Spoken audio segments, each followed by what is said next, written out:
ready to crown the ultimate headphone champion. We're pitting the JBL Tune 770NC against the Sony Wh100XM5 in a head-to-head battle. First, let's talk about design. The Sony XM5 boasts a minimalist and premium look. Its price reflects this premium build and technology, putting it at the higher end. The JBL 770NC brings a more playful and youthful vibe with its multiple color choices, and lands at a more affordable price point. Noise cancellation is where the XM5 shines.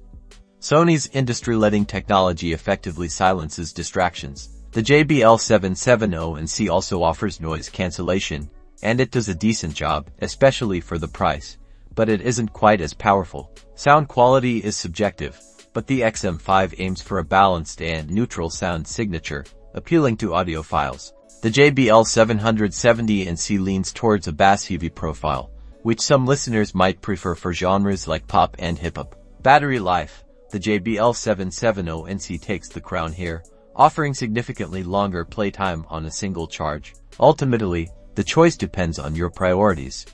If you want top-tier noise cancellation and a balanced sound, go for the Sony XM5. But if you're looking for great value, a punchy sound, and longer battery life, the JBL 770NC is a fantastic option.